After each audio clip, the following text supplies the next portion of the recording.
ایک چھوٹا سا پودا تھا تو جامعہ، جو اخلاص سے اب تناوت ہوا۔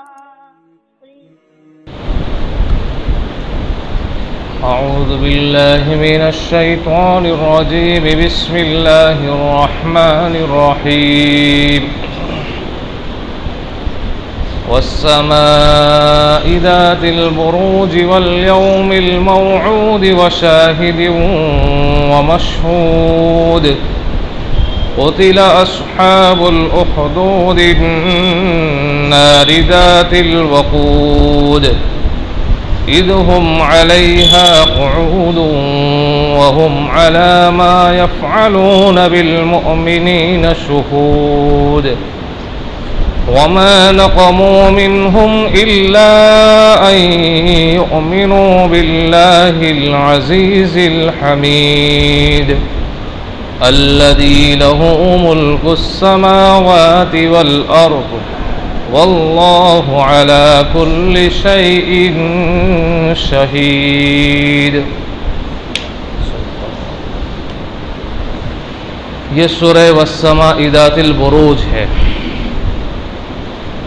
چونکہ اس میں بروج کا تذکر آیا ہے، اس لیے اسی نام سے اس سورت کا نام رکھ دیا گیا۔ اس میں 22 آیتیں ہیں۔ یہ سورت مکہ میں نازل ہوئی ہے۔ اس میں جو مضامین ہے وہ بنیادی طور پر یہ ہے کہ ایک دن آنے والا ہے جس میں دنیا کے تمام معاملات کے فیصلے ہوں گے۔ دنیا میں کسی نے کسی پر ظلم کیا ہوگا تو دنیا میں عدالتوں کے اندر تو انصاف عموماً ملتا نہیں ہے، مگر اس دن کے اندر جو فیصلے کا دن ہے اور عدل و انصاف والا دن ہے، اس میں ضرور فیصلہ کر دیا جائے گا۔ اور اللہ تبارک تعالی تمام لوگوں کو ان کے جو حقوق ہے وہ حقوق صحیح دلوا دیں گے۔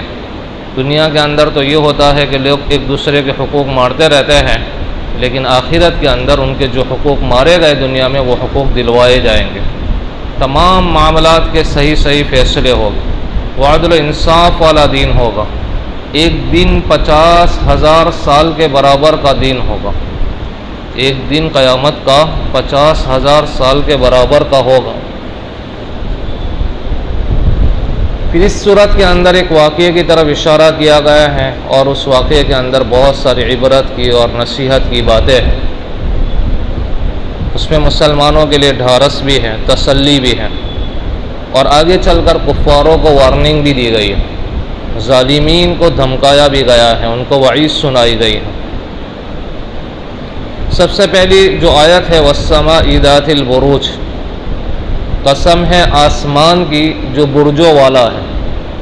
تو یا برجوں سے مراد بڑے بڑے ستارے ہیں جو ہمیں ننگی آنکھ سے نظر آتے ہیں۔ بعض لوگوں نے کہا برج سے مراد محل ہے۔ پہلے زمانے کے اندر اہل نجوم جو ہوا کرتے تھے وہ ستاروں کے محلات انہوں نے طے کر رکھے تھے۔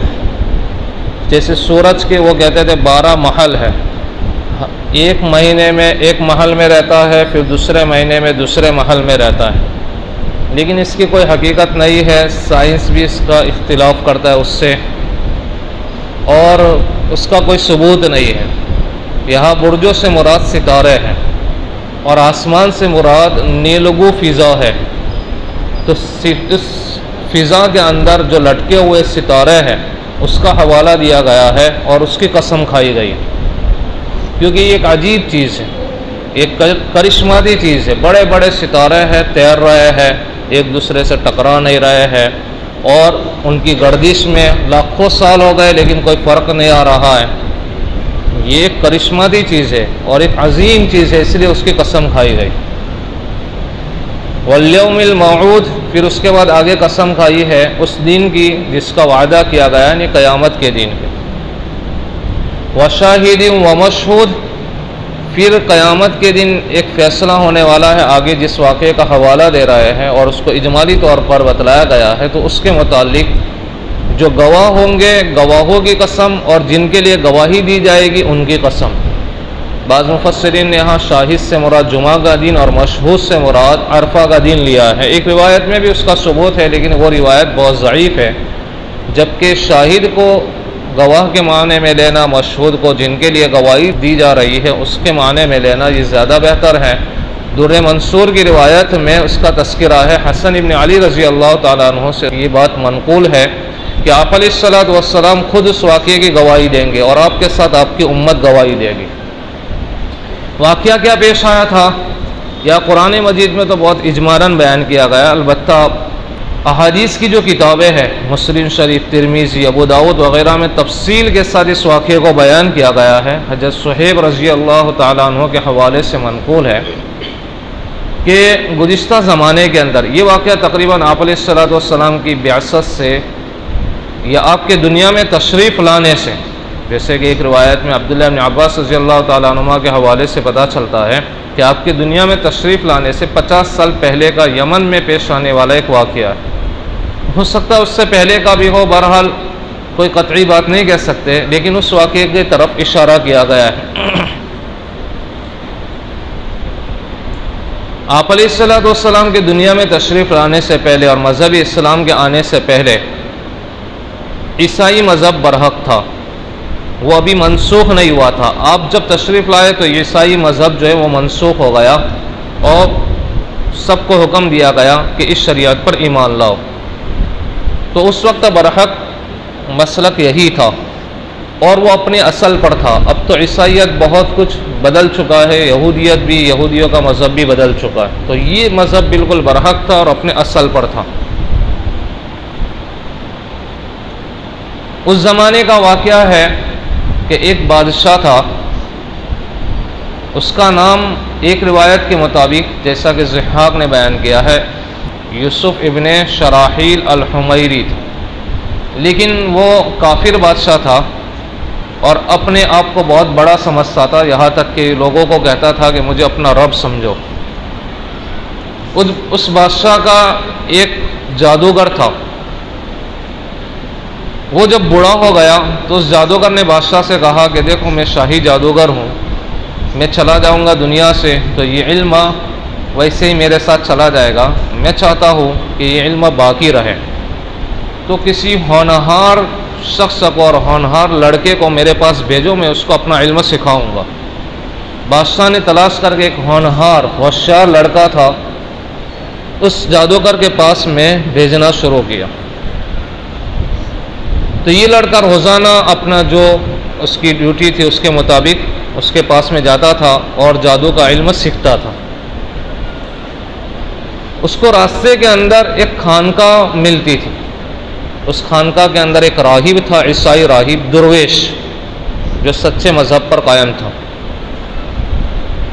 تو وہ بچہ خانقاہ میں چلا جاتا اور اس راہب سے ملتا تھا، آتے جاتے وقت راہب سے ملنے لگا تو راہب کے پاس میں دین کی، اسلام کی بہت ساری باتیں تھی، شریعت کی، وہ باتیں اس کو سکھاتا تھا اور بہت سارے علوم وہ راہب اس بچے کے اندر منتقل کرتا تھا۔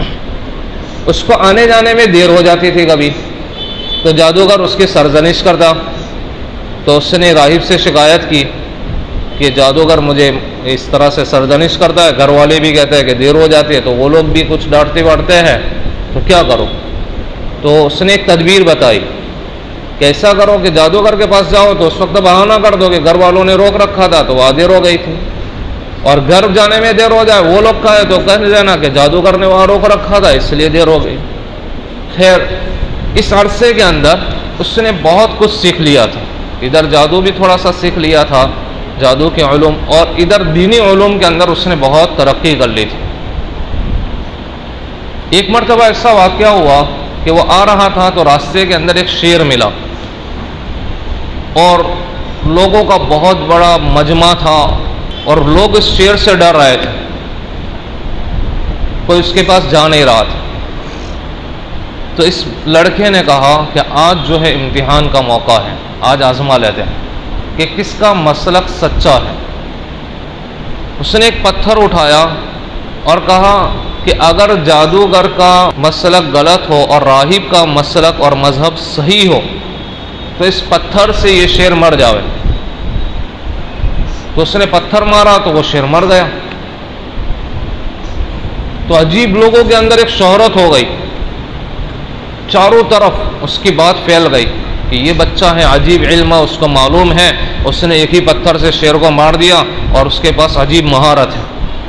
بہت سے لوگ پھر اس کے پاس آنے لگے. یہ جب راہب کے پاس میں گیا، راہب کو جب اس واقعے کا علم ہوا تو راہب نے کہا کہ بیٹا تو نے بہت ترقی کر لی، اب مجھ سے بھی آگے بڑھ رہا ہے، اور دیکھ آئندہ تو آزمائش میں مبتلا ہوگا، اور بہت زیادہ تیری ترقی بھی ہوگی، شہرت بھی ہوگی، آئندہ آزمائش میں مبتلا ہوگا، بادشاہ کے پاس جائے گا، بادشاہ کو خبر بھی پہنچ جائے گی، تو اس وقت تم میرا نام مت دینا کہ میں نے تجھے یہ علوم سب سکھایا ہے. اس نے کہا ٹھیک ہے. آہستہ آہستہ اس کے چرچے ہونے لگے، لوگ اس کے پاس میں آنے لگے. بیمار آتے تھے، کوئی ایسی بیماری لے کر آتا کہ جس بیماری کا کوئی علاج ہی نہیں ہے. آج بھی میڈیکل سائنس میں اس کا کوئی علاج نہیں. جیسے نابینا، مادرزاد نابینا ہے، آنکھوں سے دیکھتا نہیں، نابینا ہے، اندھا ہے، اس کا کوئی علاج نہیں. تو وہ اندھے بھی اس کے پاس آتے، وہ ہاتھ پھیرتا یوں اور اللہ سے دعا کرتا تو وہ صحیح ہو جاتا تھا، وہ بینا ہو جاتا تھا، دیکھنے والا ہو جاتا. برس کی بیماری کا کوئی علاج نہیں، برس جزام کوڑ کی جو بیماری ہوتی ہے تو وہ بیمار بھی آتے، اس کے اوپر بھی ہاتھ پھیرتا اللہ کا نام لے کر وہ بھی صحیح ہو جاتا. تو لا علاج مریض جو ہوتے تھے وہ اس کے پاس آنے لگے اور سب کا علاج کرتا تھا اللہ کے نام پر اور سب ٹھیک ہو جاتے تھے. بادشاہ کا ایک وزیر تھا جو نابینا ہو گیا تھا، اندھا ہو گیا تھا. اس کو جب پتا چلا کہ ایک لڑکا ایسا ہے تو وہ بھی بہت سارے ہدیے تحفے لے کر کے اس کے پاس میں گیا اور کہا کہ مجھے بس میری بینائی لوٹا دو، تم دعا کرو. اس نے کہا مجھے یہ سب مال کی ضرورت نہیں ہے، مجھے مال اپنے ساتھ واپس لے جاؤ، بس تم ایک خدا پر ایمان لے آؤ تو میں تمہاری بینائی لوٹا سکتا ہوں اللہ سے دعا کر کے. اس نے کہا ٹھیک ہے، اگر میری بینائی لوٹ آتی ہے تو میں ایمان لے آؤں گا. تو اس نے دعا کی، اس کی بینائی لوٹ آئی اور وہ دیکھنے والا ہو گیا. تو وہ ایمان لیا ہے. اب یہ ایمان پر قائم تھا. یہ وزیر بادشاہ کی مجلس میں گیا تو حسب دستور جب گیا، ایک مرتبہ کوئی ایسی بات ہوئی تو اس کی زبان سے ہی نکل گیا کہ سب کچھ اللہ تبارک تعالیٰ کرتا ہے. بادشاہ نے پوچھا بھی تھا کہ یہ بینائی کیسے لوٹی تمہاری؟ تو اس نے کہا کہ سب کچھ اللہ تبارک تعالیٰ کرتا ہے اور اللہ نے میری اس بیماری کو لوٹا دیا. تو کہا اللہ کون ہے؟ تم کس خدا کو مانتے ہو؟ تم نے اپنا مذہب اور دھرم بدل دیا. اچھا تمہارے ساتھ یہ کس نے کیا؟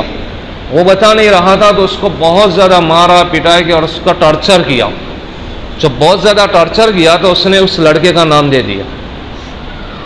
اس لڑکے کو بلایا، کہا کہ اچھا ہم نے تمہیں جادوگر کے پاس میں بھیجا تھا اور تم نے یہ حرکت کی اور تمہاری شہرت بہت زیادہ ہو رہی ہے، لوگوں میں چرچے ہو رہا ہے، تم اتنی زیادہ ترقی کر لی. کہا کہ میں کچھ نہیں کرتا، میں جو کچھ بھی لوگوں کو صحیح کرتا ہوں اللہ کرتا ہے، میرے ہاتھ میں کچھ نہیں ہے. کہ اچھا تم اللہ پر ایمان رکھتے ہو. اس بچے کو بہت زیادہ مارا پٹائی کی کہ تمہیں یہ سب کس نے سکھایا، اس کے پیچھے کون ہے. تو جب بہت زیادہ ٹارچر اس کو کیا گیا تو اس نے اس راہب کا نام دے دیا. اس راہب کو بھی بلایا گیا. بادشاہ اس راہب پر بہت زیادہ غصہ ہوا. وہ کہنے لگا کہ اصل فساد کی جڑ یہی ہے، یہی سے سب شروع ہوا ہے. اس کے نزدیک تو یہی فساد تھا. اس کو سزا دی اور سزا میں یہ کیا کہ اس کے سر پر آرا رکھ کر کے اس کو 2 ٹکڑے کے اندر چیر دیا. پھر اس وزیر کو بلایا اور کہا کہ تم اپنے دین سے پھر جاتے ہو یا نہیں، واپس جس حالت میں تھے اس حالت پر آتے ہو یا نہیں. اس نے کہا کہ میں تو اب ایمان لے آیا ہوں، میں اپنے ایمان کو چھوڑنے والا نہیں ہوں، تم جو چاہے کر لو. اس کا ایمان اتنا مضبوط ہو گیا تھا. اس کو بھی آرا رکھ کر کے، سر پر آرا رکھ کر کے 2 ٹکڑے کر دیے. اب اس بچے کی باری تھی. بادشاہ نے کہا اپنے وزراء کو اور دربار میں جو لوگ تھے ان سے کہا کہ اس کو لے جاؤ فلاں پہاڑی پر اور اس پہاڑی پر لے جا کر کے اس کو وہاں سے لڑکا دو. تاکہ یہ مر جاوے. یہ سب ایک پوری ٹکڑی تھی، فوج تھی، وہ سب اس کو لے کر کے اس پہاڑ پر گئے. جب اوپر چڑھے تو اس بچے نے اللہ تبارک تعالیٰ سے دعا کی کہ اللہ تو میری مدد فرما، اور یہ جو مجھے گرانے کے لیے آئے ہیں ان کو عبرتناک سزا دے دے اور مجھے بچا لے. اچانک پہاڑ کے اندر زلزلہ آیا، پہاڑ پورا ہلنے لگا. زلزلے کی وجہ سے جتنے لوگ آئے تھے اس کو مارنے کے لیے اور گرانے کے لیے سارے گر گئے اور لڑک کر کے سب مر گئے. یہ بچہ زندہ سلامت رہا، سیدھا بادشاہ کے دربار میں آ گیا. بادشاہ نے کہا تیرے ساتھ کیا ہوا؟ وہ لوگ لے کر کے گئے تھے. کہا سب مر گئے. کہا تو کیسے بچ گیا؟ کہا میرے اللہ نے مجھے بچایا. کہا اچھا. دوسرے کچھ لوگوں کو حکم دیا کہ اس کو لے جاؤ سمندر میں، کشتی میں لے جا کر کے 20 سمندر میں اس کو ڈبو دو. یہ جب 20 سمندر میں اس کو لے گئے تو اس بچے نے پھر اللہ سے دعا کی کہ اللہ میری مدد فرما اور ان کے مقابلے میں تو میرے لیے کافی ہو جا. تو اللہ کی طرف سے ان سب لے جانے والوں پر ایک ایسا عذاب آیا، کشتی کے اندر ایسا زلزلہ آیا، پوری کشتی الٹ گئی. یہ بچہ زندہ سلامت رہ گیا اور پھر بادشاہ کے پاس واپس آ گئے. یہ جتنے بھی مارنے کے فیصلے اور طریقے اپناتا تھا سب میں پھیل جاتا تھا اور یہ بچہ زندہ سلامت رہتا تھا. اس بچے نے کہا کہ دیکھو تم مجھے کبھی بھی نہیں مار سکتے. ہاں ایک طریقہ ہے مجھے مارنے کا، اگر تم مجھے مارنا چاہتے ہو تو. کہا کیا طریقہ ہے؟ کہا وہ طریقہ یہ ہے کہ تم لوگوں کو ایک میدان میں، کھلے میدان میں بہت سارے لوگوں کو جمع کرو، اور جمع کرنے کے بعد مجھے ایک جگہ پر کھڑا کر دو، اونچی جگہ پر، اور پھر یہ کہہ کر کے تیر مارو کہ اس بچے کے رب کے نام پر ہم تیر پھینکتے ہیں. تو جب یہ پورا مجمع تیار ہو گیا، سارے لوگ جمع ہو گئے، بادشاہ نے تیر پھینکا اور یہ کہہ کر کے کہ یہ بچہ جس خدا پر ایمان لاتا ہے، جس رب پر ایمان لاتا ہے، اس کے نام سے تیر پھینکتا ہو. تو یہ تیر جا کر کے سیدھا اس کی کن پٹی پر لگا. اس نے ہاتھ یوں رکھ دیا اور وہی اس بچے کا انتقال ہو گیا. مجمع میں جتنے لوگ تھے اس میں سے بہت سے لوگوں نے کلمہ پڑھ لیا. کہا کہ بادشاہ اب تک عاجز آ گیا تھا، مار نہیں سکتا تھا، بس اس نے جو مارا ہے اس بچے کے رب اور خدا کے واسطے سے مارا ہے، تو مطلب یہ ہے کہ وہ اللہ بالکل برحق ہے، سچا ہے، ہم اس اللہ پر ایمان لاتے. وزیروں نے کہا کہ دیکھو یہ تو الٹا ہو گیا، جس سے بھاگ رہے تھے وہی چیز سامنے آ گئی. تم سوچ رہے تھے کہ لوگ اس کے بہکاوے میں نہ آوے اور اس دین کو نہ اپناوے، یہ تو الٹا ہو گیا، سارے لوگ ایمان لے آئے. اور بچے نے جاتے جاتے اسی وجہ سے یہ ایک تدبیر کی تھی، اس نے ایک پلان کیا تھا، تم سمجھ نہیں سکے.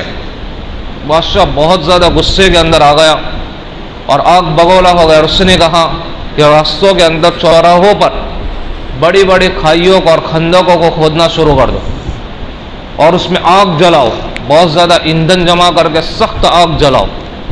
آگ جلائی گئی، کھائیاں کھودی گئی، بڑی خندقیں تھی، اس میں آگ جلائی.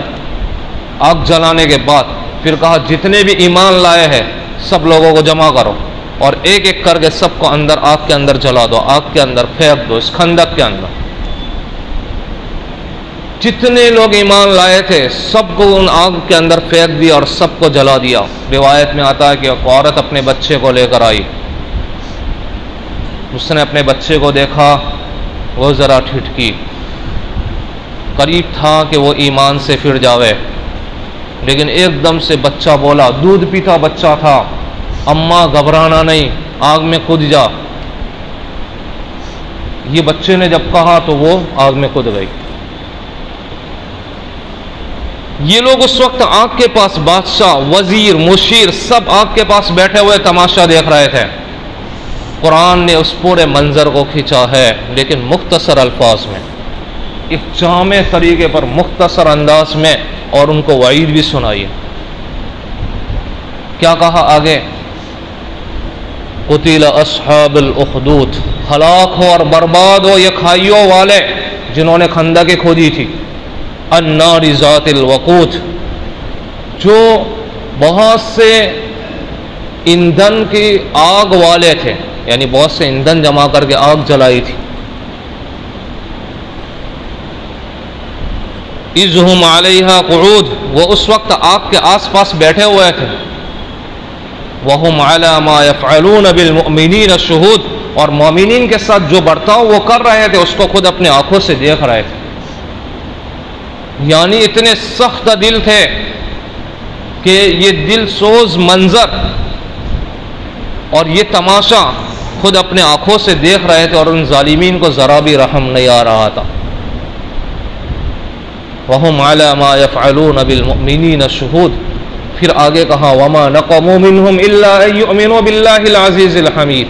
انہوں نے ان سے بدلہ نہیں لیا مگر اس وجہ سے کہ وہ اللہ پر ایمان لے آئے تھے، جو اللہ زبردست اور غالب ہے. یعنی ان کا قصور صرف یہی تھا کہ وہ مومن تھے.